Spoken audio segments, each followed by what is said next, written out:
வணக்கம். எல்லாரும் எப்படி இருக்கீங்க? நம்ம எல்லாரும் நல்லா தான் இருப்போம், நல்லாவே இருப்போம். இப்போ வாங்க வீடியோக்குள்ளே போகலாம்.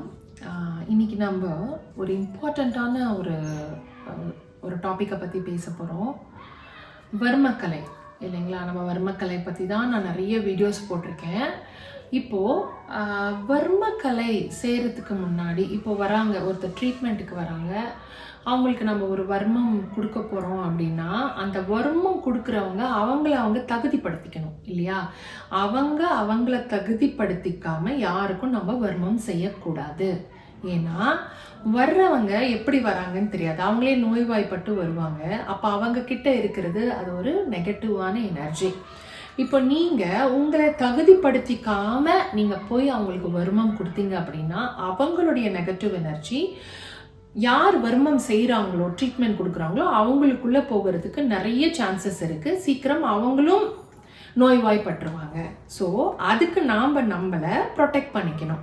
ஸோ எப்படி ப்ரொடெக்ட் பண்ணிக்கணும் அப்படின்னா, சில முத்திரைகள் செய்கிறதுனால நாம் யார் வர்ம ட்ரீட்மெண்ட் கொடுக்குறாங்களோ அவங்க ப்ரொடெக்ட் பண்ணிக்கலாம். சரிங்களா? ஸோ இதில் சில முத்திரைகள் இருக்குது. அதில் ஒரு இம்பார்ட்டண்ட்டான முத்திரையை இன்றைக்கி நான் உங்களுக்கு சொல்லி கொடுக்குறேன். அதுக்கு பேர் காம முத்ரா. ஸோ இந்த காம முத்ரா செய்கிறதுனால என்ன ஆகும் அப்படின்னா, யார் வர்மம் செய்கிறாங்களோ, யார் இந்த காம முத்ரை பண்ணுறாங்களோ அவங்களுக்கு அந்த விண்ணோட ஆற்றல், அதாவது தெய்வீக ஆற்றல் அவங்க உடம்புல இறங்கும். அப்போது அவங்க ரொம்ப எனர்ஜெட்டிக்காக ஆகிடுவாங்க. அந்த தெய்வீக ஆற்றல் இறங்குறதுனால அவங்க கொடுக்குற ட்ரீட்மெண்ட்டும் நல்லபடியாக பழிக்கும். அதாவது பேஷண்ட் வராங்க, அவங்கள நீங்கள் அந்த ட்ரீட்மெண்ட் கொடுக்குறீங்க அப்படின்னா, அந்த முதிரை செய்து விட்டு நீங்கள் கொடுக்குறீங்க அப்படின்னா அந்த ட்ரீட்மெண்ட்டும் நல்லபடியாக பழிக்கும். அவங்க சீக்கிரம் குணமடைஞ்சிருவாங்க. அதே மாதிரி நீங்களும் ஒரு நல்ல தெய்வீக ஆற்றலோடு உங்களையும் நீங்கள் ப்ரொடெக்ட் பண்ணிக்கலாம். சரி, வாங்க அந்த முத்ரா எப்படி பண்ணுறதுன்றதை பார்ப்போம். ஃபஸ்ட்டு நமஸ்கார முத்ரம் வைங்க. அந்த நமஸ்கார முத்ரத்தை அப்படியே கீழே படுக்க போடுங்க. படுக்க போட்டுட்டு கையை ரெண்டுத்தையும் ஜஸ்ட் ஸ்ப்ரெட் பண்ணுங்க. இப்படி ஸ்ப்ரெட் பண்ணிவிட்டு திரும்பியும் கொண்டு வாங்க நமஸ்கார முத்ரத்தை பண்ணிவிட்டு, இப்போது உங்களுடைய ஆள்காட்டி விரல் இருக்குல்ல, இதை கொண்டு போய் உங்களுடைய மோதிர விரலோட நகத்துக்கு மேலே ப்ரெஸ் பண்ணுங்க. ஓகே, அப்படியே கையை அப்படியே பிரித்து வைங்க.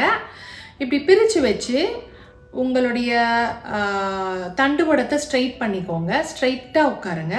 உட்காந்துட்டு உங்களுடைய எண்ணம், அதாவது நீங்கள் உங்கள் முத்ரா மேலேயே உங்களுடைய எண்ணமானது இருக்கணும். So your awareness should be on your Mudra.